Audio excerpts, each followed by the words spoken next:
Dear students, as per our very program,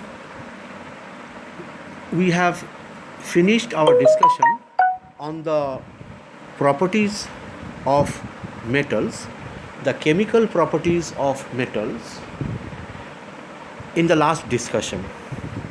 Today, we will start, as we already promised you, that we will start today the discussion on chemical properties of non-metals. Non-metals, first of all, we will see how they react with oxygen. Now, non-metals combine with oxygen to form various acidic oxides. Some of these oxides dissolve in water to produce acids.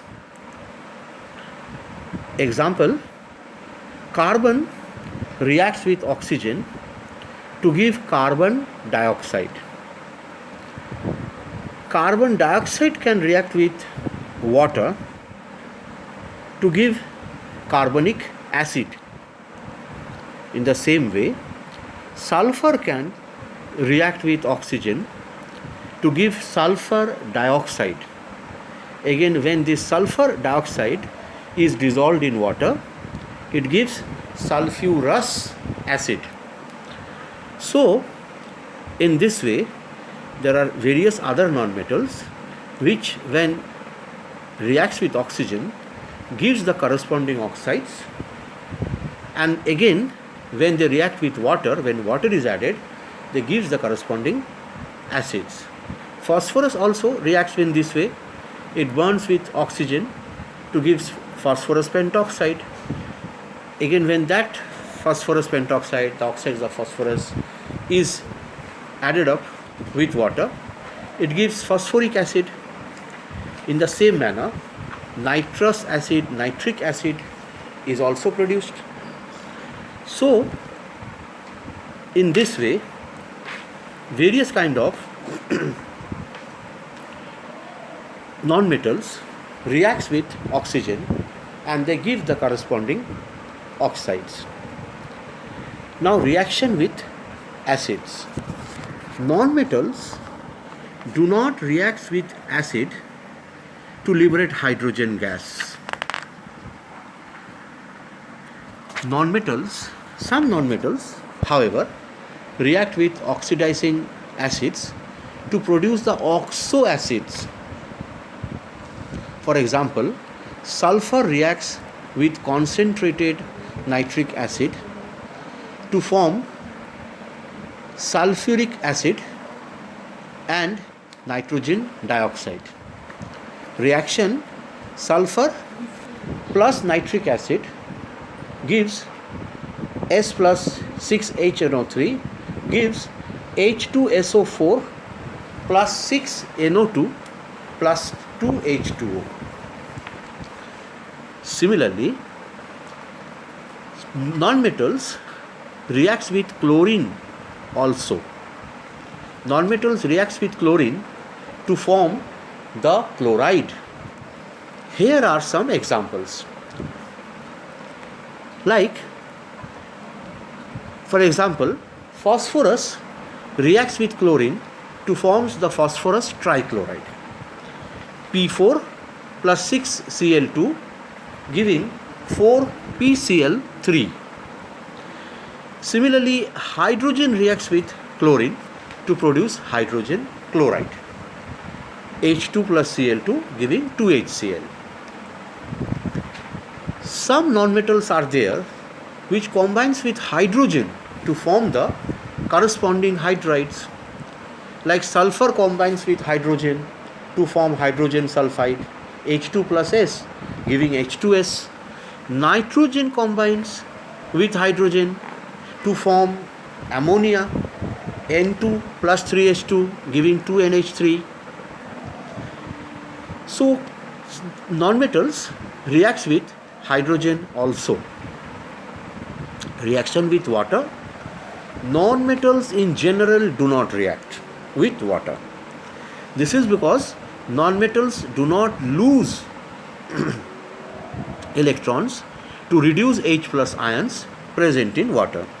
However, very reactive nonmetals like fluorine react with water to produce hydrogen fluoride and oxygen. Reaction 2F2 plus 2H2O giving 4HF plus O2. So this is about the reactions of nonmetals with water. Now the reactions of nonmetals we have discussed. Let us proceed towards the uses of metals. Uses of metals are many in number. We may say only few out of them. Let us say one by one. From safety pins to bridges, metals are used to make a multitude of things which are an integral part of our lives. Now, if we consider copper wares are generally used for domestic wiring and aluminium wires for long distance electrical transmission. So, copper and aluminium, since they are very good conductors of electricity, we are using them for electrical wirings of domestic purpose and also for the long distance electrical transmission. Aluminium is lighter and cheaper also than copper. So, in most of the cases, we prefer aluminium for this purpose. Now, iron. Iron is a very useful metal as it is tough, strong and cheap also.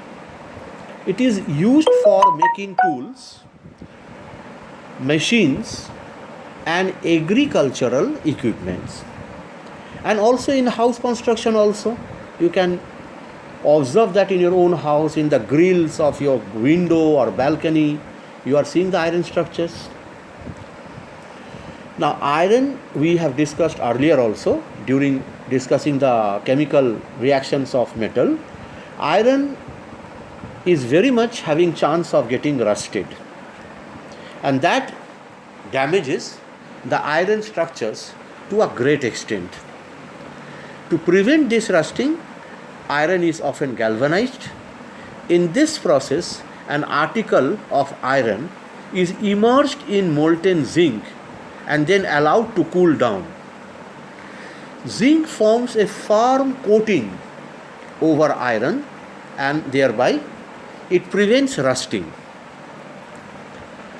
Galvanized iron is used to make trunk, water pipes, barbed wires and wire nets. Iron coated with tin is used to make cans. So, zinc is also a metal, and that zinc is getting utilized for preventing rusting of iron. So, this is a use of zinc. So, that is also a point of utilization of metal. Third point, iron, aluminium and copper are used in making utensils. Yes, in our kitchen, your mom is using various utensils made of aluminium, sometimes made of copper, and there are very few utensils, although very few, but yes, some utensils are there which are made of iron also. Fourth point, as you know, magnesium burns in air with a dazzling white light when ignited. So this magnesium ribbon is used in fireworks. The fireworks which we use during Diwali or any other festival of enjoyment, during those very occasion, the fireworks can have the utilization of magnesium ribbon. Fifth point, mercury does not stick to glass. At the same time, it is a very good conductor of heat. So these two properties facilitates us to use mercury for making thermometer. Mercury is used for thermometer. Next point, silver, gold and platinum. These three metals are called noble metals as they do not easily react with each other substances, with other substances. Once polished, they retain their sheen for a long time.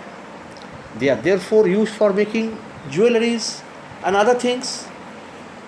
Silver is also a very good conductor also, and that is why we use silver in various IC integrated circuits to be used in the CPU, in the motherboard of your digital camera, etc., etc.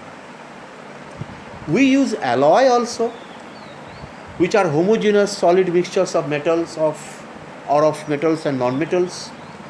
Alloying is done to make the parent metal stronger.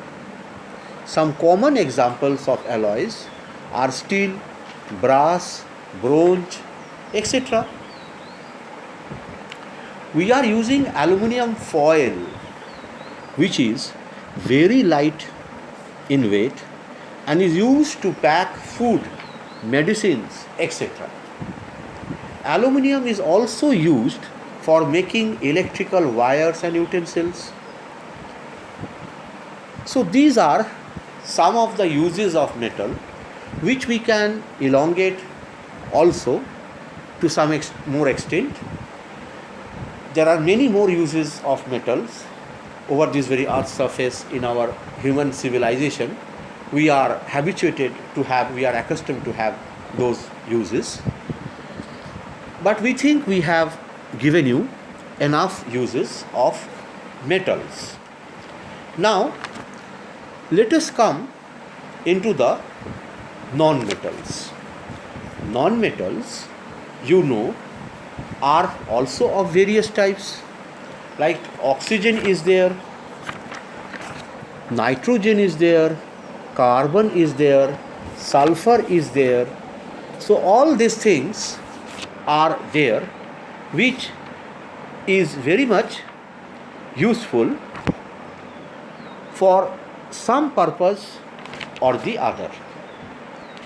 Now, if we consider oxygen, you know very well that respiration is required for both plants and animals. During respiration, we require oxygen. So, oxygen is required for respiration of all living organisms, or rather majority of living organisms, if we consider aerobic respiration. Clear? Next, oxygen is required for burning also. For burning purpose, if we are not having oxygen, then burning is not possible. So oxygen find its application in burning also. With acetylene, oxygen is used to produce oxyacetylene torch to cut and weld metals, because oxyacetylene torch produces huge amount of heat energy which is required for cutting off various metals, and so we utilize this metal for this mixture of gas, that is oxyacetylene gas, for cutting various metals. It is also required for the extractions of some metals from their ores and for production of steel from iron. Extraction of metal, when you learn metallurgy, there you will see oxygen is required in various processes where the extraction of metal is not possible without the utilization of oxygen. It is also used in the manufacture of sulfuric acid and nitric acid. Clear? So oxygen is finding various and vivid applications for various purposes. Now, nitrogen. Nitrogen is also very much important for us. Nitrogen is required by plant, but yes, plant requires compounds of nitrogen, not the free nitrogen present in air. So, plant uses nitrogen where some nitrogen fixing bacteria are there, or we artificially produces compounds of nitrogen which are given to the plants. So nitrogen is required for making plant food. In the same way, for manufacture of ammonia, nitrogen is required. Okay?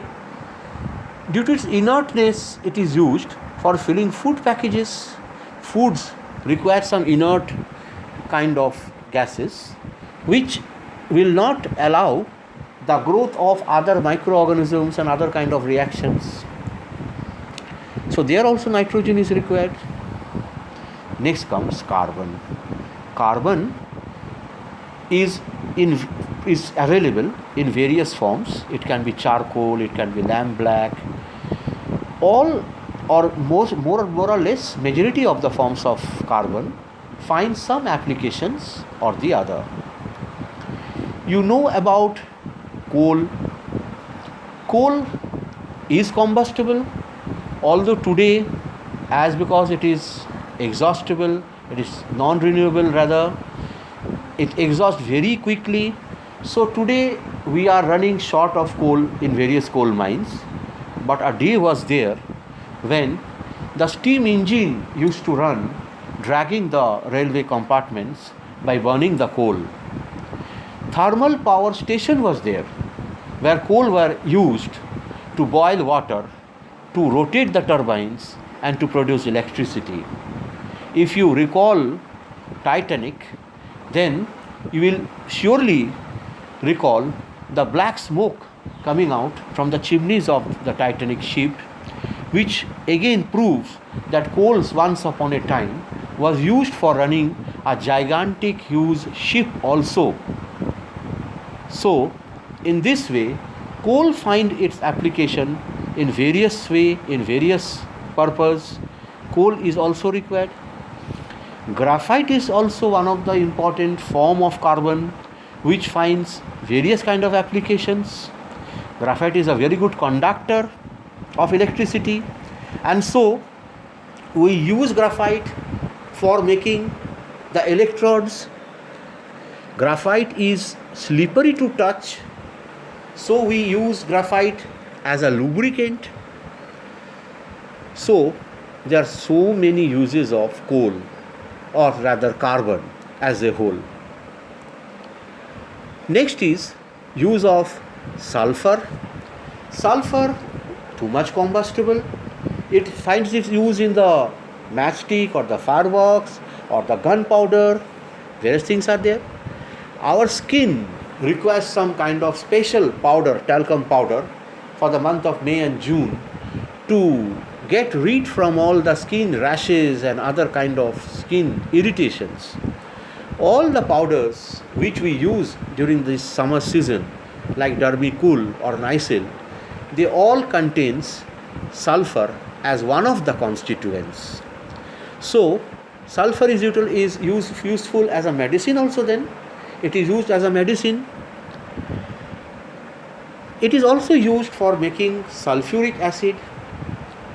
So in this way we are having uses of chlorine also, iodine also, noble gases also. So there are many more uses of these non-metals. we can say many more, which there is no end to this very kind of discussion. So we are ending today our this very discussion with a hope that the very next day we will start some new chapter. So till then, goodbye.